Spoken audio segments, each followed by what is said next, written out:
Manasa Devi temples అయితే మనకు చాలా అరుదుగా అయితే ఉంటాయి. అటువంటి ఈ మానసాదేవి ఆలయం వచ్చి కడప దగ్గర వచ్చి రాజంపేట రోడ్లో కనుమలోపల్లె దగ్గర అయితే నిర్మించినారు. 26/10/2025 అయితే ఆదిత్య పరాశ్రీ స్వాముల వారి చేత అయితే ఈ ఆలయాన్ని విగ్రహ ప్రతిష్ఠ అయితే చేయించినారు.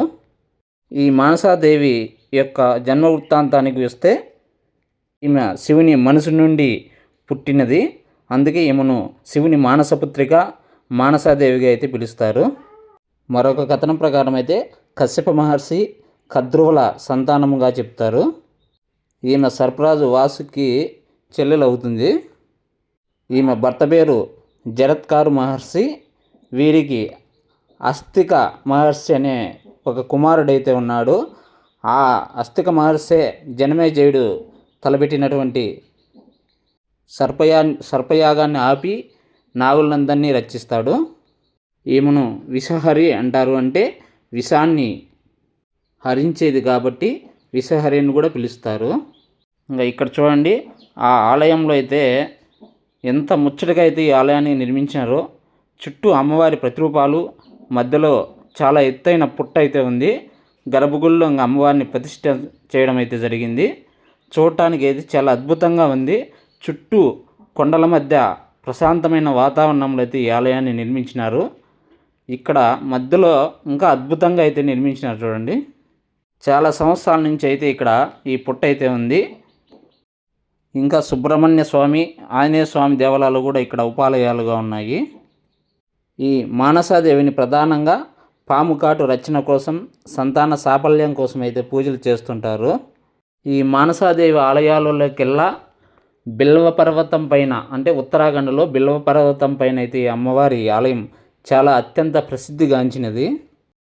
అక్కడ ఎంతోమంది భక్తులు అయితే అమ్మవారిని దర్శిస్తూ ఉంటారు.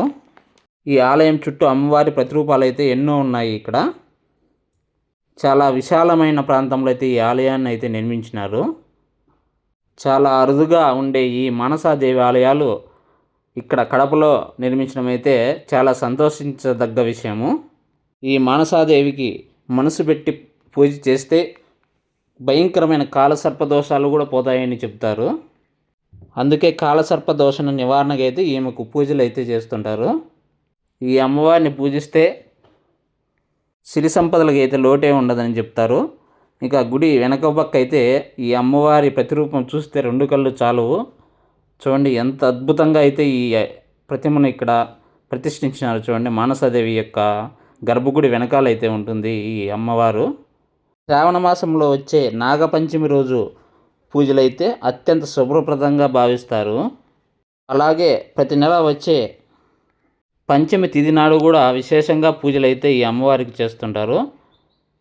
స్త్రీలకు నెలసరి ఇబ్బందులు, గర్భసంచి దోషాలు ఉంటే దానివల్ల గర్భం అనేది నిలబడదు. అటువంటి వారు మానసాదేవి స్తోత్రం చదువుతూ ఉంటే మెరుగైన ఫలితాలు వస్తాయని చెప్తున్నారు. సంతానం లేని వాళ్ళకి ఈ అమ్మ కొంగు బంగారంగా నిలుస్తుందని చెప్తారు. ఇక్కడ ఈ ఆలయ గోపురం కూడా చాలా అద్భుతంగా అయితే నిర్మించినారు. ఈ ఆలయం చుట్టూ పచ్చని చెట్లతో ప్రకృతి చాలా ఆహ్లాదకరమైనటువంటి వాతావరణం అయితే మనకు ఉంటుంది. అరుదైన మానసాదేవి ఈ ఆలయాన్ని సందర్శించవలసిందిగా కోరుకుంటున్నాను. నచ్చితే లైక్ చేయండి ఫ్రెండ్స్.